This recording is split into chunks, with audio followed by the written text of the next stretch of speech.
여러분들 한번 생각해 보십시오. 여러분들의 인생에, 여러분들의 삶에 힘들고 어려울 때 나에게 가장 큰 위로가 되는 것, 나에게 가장 큰 위로를 주는 것 혹시 뭐가 있나요? 예? 맛있는 거. 예. 앞에 계신 어떤 권사님 맛있는 거라고 말씀하셨어요. 예. 또요? 또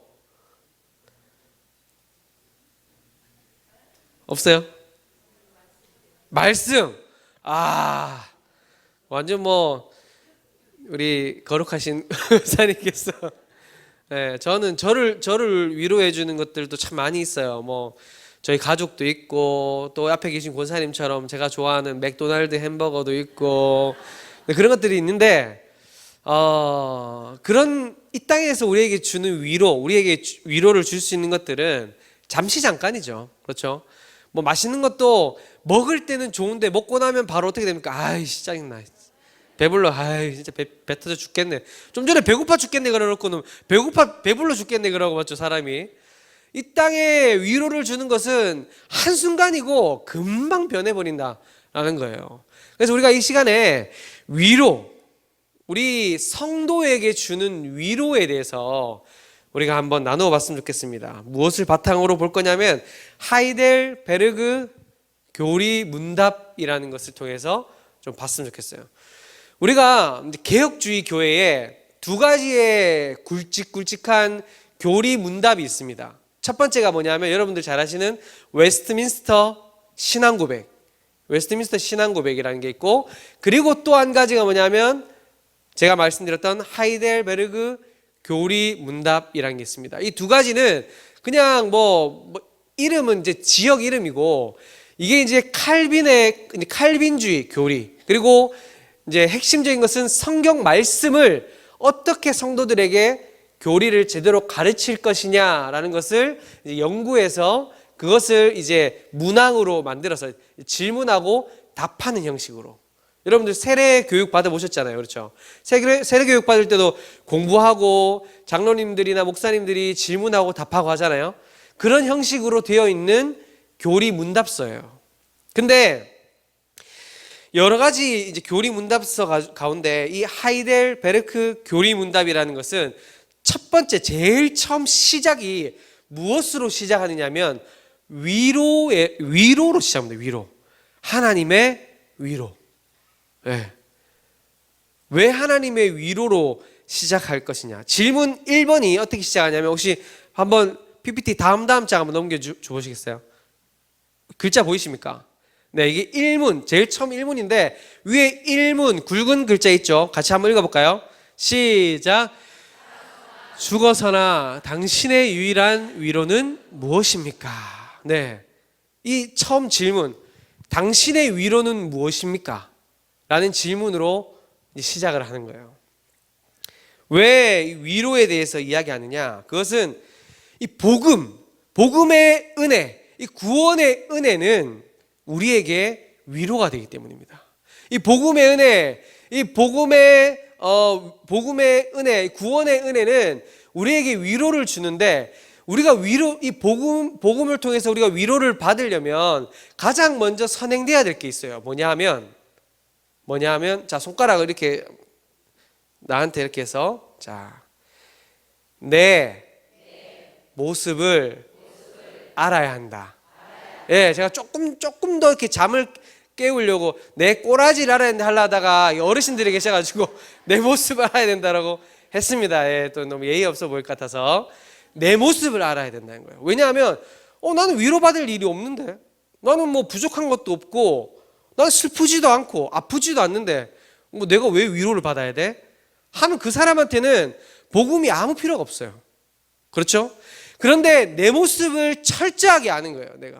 내 모습이 하나님 앞에 죄인이고 이 땅 가운데 나의 이 죄를 구해주고 회복시켜주고 이 사망의 권세에서 나를 건져줄 내 스스로의 힘이 없다. 나는 내 스스로를 구원할 단 하나의 힘도 없는 그런 정말 그런 죄에 완전 쩔어 있는 존재다라는 것을 알게 되면 어떻게 될까요? 자연스럽게 하나님을 바라보게 되겠죠. 내 힘으로는 나를 구원할 수 없으니까요. 내 힘으로는 죄의 종로를 타고 있던 그 모습에서 자유인으로 나올 수가 없는 걸 알아야지 하나님이 소용이 있고 복음이 소용이 있잖아요. 십자가가 소용이 있고. 그래서 처음 질문에 위로를 이야기할 때는 먼저 내 모습을 알아야 된다는 거예요. 마태복음, 예수님께서 마태복음 5장에서 산상수훈을 이야기하는데, 산상수훈이 시작되는 제일 처음이 무엇으로 시작할까요? 네, 우리 그걸 뭐라 말하죠? 네, 그렇죠. 선물, 권사님 선물은 없습니다. 네, 선물은 없지만 감사합니다. 팔복으로 시작하죠. 팔복으로 시작하는데, 그 팔복에서 가장 처음 시작하는 게 심령이 가난한 자에게 복이 있다라는 아주 역설적인 말로 시작을 하는 거예요. 그런데 여기서 심령이 가난하다라는 말은 헐벗고 굶주리고 부족하다는 거예요. 정말 헐벗고 굶주리고 부족하다는 건데, 예수님께서는 천국 백성의 대강령이라고 할 수 있는 이 산상수훈의 제일 첫 번째 가르침에서 천국 백성이 첫 번째로 갖추어야 할 덕목을 무엇으로 이야기한 거냐면, 나는 나에게 채워야 할 부족함이 너무나 많은 존재입니다. 나는 내 스스로 나를 구원할 수 없는 그런 연약한 존재입니다. 나는 하나님이 없이는 살 수 없는 존재입니다 라는 것을 고백하는 것이 하나님의 백성으로서 가져야 할 가장 중요한 첫 번째 덕목이라는 거예요. 우리 옆에 계신 분한테 이렇게 이야기했습니다. 이렇게 얘기할까요? 나는, 저 보지 말고 옆에 계신 분 보라고. 나는 하나님 없이 아무것도 할 수 없는 자입니다. 네. 그 고백이 있어야 복음으로 위로를 받을 수 있죠. 네, 맞잖아요. 자, 그런데 오늘 이 이제 하이델베르그 교리문답 1번에서 질문하는 것이, 살아서나 죽어서나 유일한 위로는 누가 나에게 주시는가를 이야기하냐면, 예수 그리스도뿐만이 아니라 성부 하나님뿐만 아니라 성령 하나님뿐만 아니라 삼위 하나님 전체, 삼위 하나님 모두가 다 나에게 위로를 주신다라는 것을 말씀하고 있어요. 첫 번째 대답의 첫 번째 부분을 보면, 다시 한번 띄워주시겠어요? 네, 첫 번째 보면은, 자, 여기 답이라고 돼 있죠. 답에서 세 번째, 나의 신실한 구주 예수 그리스도까지 한번 세 줄 한번 읽어보겠습니다. 시작. 살아서나 죽어서나 나는 나의 것이 아니요 몸도 영혼도 나의 신실한 구주 예수 그리스도의 것입니다. 네, 첫 번째 고백은 뭐냐면, 첫 번째 고백은 살아서나 죽어서나 나는 나의 것이 아니요 몸도 영혼도 그리스도의 것입니다 라고 고백하면서, 그리스도께서 보혈로 나의 죄값을 치르시고 마귀의 권세에서 해방시키셨다라고 뒤에 이제 설명을 합니다. 예, 이것은 성자 하나님의 이제 일하심을 이야기하는 거죠. 두 번째는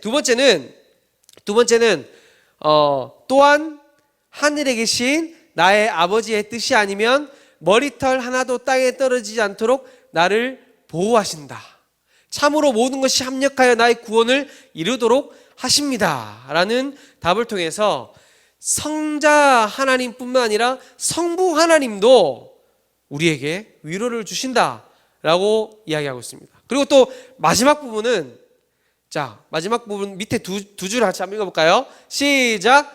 그러므로 그의 성령으로 그분은 나에게 영생을 확신시켜 주시고 이제부터는 마음을 다하여 즐거이 그리고 신속히 그를 위해 살도록 하십니다. 아멘.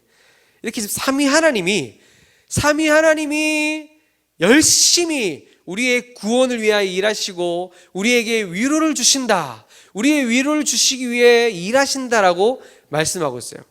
근데 우리가 삼위 하나님이라고 말하는 것이 뭐 어떨 때는 너무 당연하게 생각하기 때문에, 아니면 어떨 때는 좀 낯설 때도 있어요.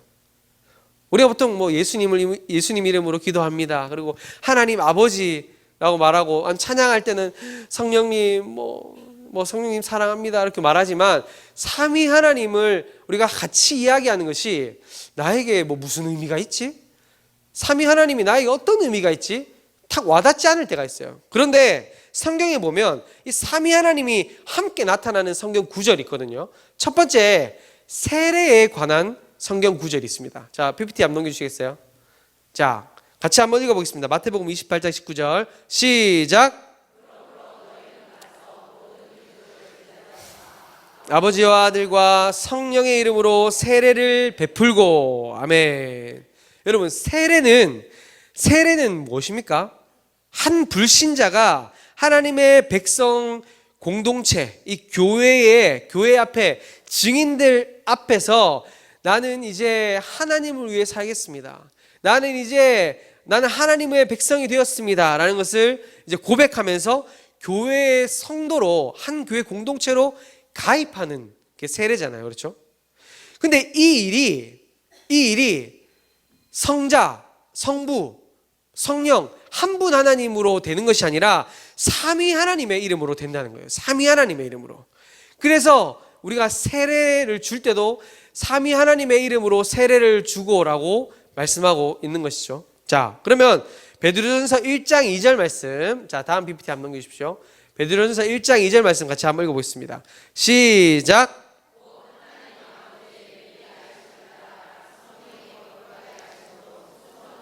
예수 그리스도의 핏부림을 얻기 위하여 택하심을 받은 자들에게 편지하노니 은혜와 평강이 너희에게 더욱 많을지어다. 아멘. 지금 이 베드로전서 1장 2절은 신자, 성도의 정의를 이야기해 주고 있어요. 성도는 성부 하나님의 아심, 성령님께서 거룩하게 해주심과 성자 하나님의 핏부림으로 이루어진 자다라는 것을 정의하고 있는 거예요. 그러니까 우리 성도된 것은 한 분 하나님으로 이루어진 것이 아니라, 우리 성도는 삼위일체 하나님의 일하심으로 이루어진 것이라는 것입니다. 저희는요. 자, 그리고 마지막으로, 자, 고린도후서 13장 13절 말씀 같이 한번 읽어보겠습니다. 시작. 하나님의 사랑과 성령의 교통하심이 너희 무리와 함께 있을지어다. 아멘. 이게 뭡니까? 축도잖아요. 축도. 강복 선언이죠. 이 강복 선언은 예배를 통해서 자기 백성과 또 하나님께서 하나님의 말씀을 들은 하나님의 백성들에게 이제 나아가서 살아갈 너희의 삶에 하나님이 함께 하실 것이다 라는 것을 약속하는 선포예요. 너희가 말씀을 들었지, 이제 그 말씀 가지고 세상으로 나아가는데 하나님이 너희와 함께 할 것이다 라는 것을 선포하는데, 누구 하나님이 함께 하신다는 겁니까? 삼위 하나님이. 삼위 하나님이. 우리의 성도됨도, 또 우리의 삶도, 우리의 모든 것들이 삼위 하나님의 역사, 삼위 하나님의 일하심에 의해서 이루어진 것이다 라는 것을 말씀하고 있는 거죠.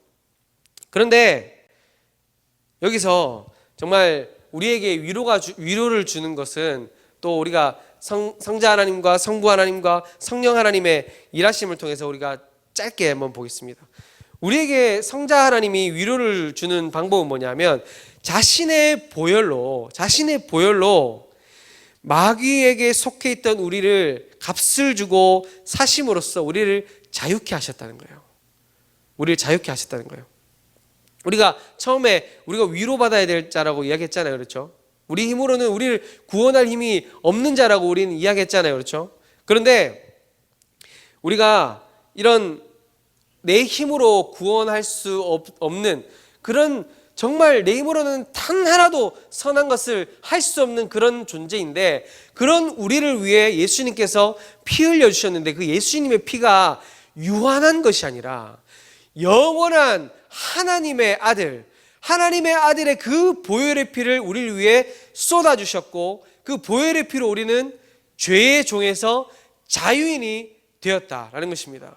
그렇기 때문에 예수님의 죽어주심이 우리에게 위로가 된다는 것입니다. 두 번째, 성부 하나님. 성부 하나님은 우리에게 어떻게 위로를 주시는가? 그것은 우리는 이 땅에 살아갈 때 이 땅에 나 홀로 던져져 있는, 그냥 내가 이 땅에 혼자 살아가는 존재인 것처럼 느껴질 때가 종종 있어요. 그런데 성경은 창조주 하나님, 온 우주 만물을 만드시고 다스리시는 그 하나님이 우리를 그냥 내버려 두시는 하나님이 아니라 우리를 돌보시고 감찰하시고 인도하시고 살피신다라고 말씀하고 있습니다. 우리 오늘 읽은 말씀에도 그렇잖아요. 뭐라고 이야기합니까? 마태복음 10장 29절에 참새 2마리가 한 아사리온에 팔리는 것도 하나님이 주관하신대요. 참새가 팔리는 것도. 우리의 머리털도 세신 바 되셨다라고 말씀합니다. 공중의 새가 먹고 마시는 것도 하나님이 주관하십니다. 날마다 뜨고 지는 해도 하나님이 간섭하시고, 바다에 물이 빠지고 물이 들어오는 것도 하나님이 직접 주관하신다라고 말씀하고 있는 거예요. 우리의 아버지 되시는 하나님은 결코 우리를 내던져 두시는 하나님이 아니다라고 성경에서는 말씀하고 있다는 겁니다. 하나님은 자애롭게 자기 자녀들의 삶을 돌보시고 감찰하시고 인도하시고 살피시는 하나님이심을 믿을 수 있길 소망합니다. 하나님은 우리를 이 땅 가운데 그냥 내팽겨 두시고 너희끼리 한번 잘 살아봐라는 하나님이 아니라 날마다 우리와 함께 동행하시면서 우리에게 필요한 것들을 먹이시고 채우시고 입히시는 사랑의 하나님 아버지시라는 것을 여러분 믿으실 수 있길 소망합니다. 그것이 우리에게 위로가 되는 것이죠. 그리고 세 번째, 성령 하나님은 우리에게 어떤 위로를 주시느냐? 성부 하나님이 지금 우리의 삶에 함께 하시면서 지금 우리에게 위로를 주신다라고 이야기한다면, 성령 하나님은 장차 있을 일에 대해서 위로를 주세요. 장차 있을 일에 대해서. 어떤 위로를 주시냐면 영생에 대한 확신을 주십니다. 영생에 대한 확신, 구원에 대한 확신. 여러분 한번 생각해 보십시오. 만약에 우리의 구원이 지금 내가 살아가고 있는 나의 모습, 나의 노력으로 인해서 좌우된다면 우리가 하루하루 감사하면서 기쁘게 살아갈 수 있을까요? 이 땅에 지금 이 자리에서 지금 내 모습 보고 내가 살아가고 있는 내 삶의 모습이 내 구원을 좌우한다면 지금 여기 계신 분들 중에 아마 마음 편하게 아멘, 할렐루야, 주님 감사합니다 라고 살아가실 수 있는 분이 있냐 말이에요. 아마 벌벌벌 떠실 거예요. 조금만 뭐 잘못하면 주님 나 구원받게 해주세요, 용서해 주세요, 나 구원에 탈락되면 안 돼요, 제발 주님. 하루하루 벌벌벌 떨면서 평생을 그렇게 고통 가운데 사실 것입니다. 근데 우리는 그렇지 않죠. 왜 그렇습니까? 우리에게 구원의 확신을 주시는 분은 나의 모습이 아니라, 내 모습을 가지고 구원의 확신을 얻는 것이 아니라 성령께서 우리에게 구원의 확신을 주신다는 거예요. 성령께서 우리에게 영생의 확신을 주신다는 겁니다. 그렇기 때문에 성령님이 주시는 위로는 무엇이냐면, 지금 나의 삶이 비록 고단할지라도, 내가 지금 세상에서 고통받고 있을지라도, 혹은 내가 원하지 않는 그런 병마나 환경적인 어려움을 겪고 있다고 할지라도 성령께서 주시는 그 구원의 확신이 있기 때문에 우리는 오늘 하루를 감사하면서 살아갈 수 있는 것이죠. 지금 이 땅에 우리가 정말 그냥 땅만 쳐다보고 살아간 것이 아니라 주님께서, 성령께서 주신 그 구원의 확신 바라보고 저 영원한 천국 보면서 하루하루 감사하며 찬양하며 살아갈 수 있는 것 아니겠습니까? 저와 여러분이 이런 성부 하나님, 성자 하나님, 성령 하나님의 위로를 날마다 받아 누리며 살아가는 저와 여러분의 삶이 될 수 있기를 소망합니다.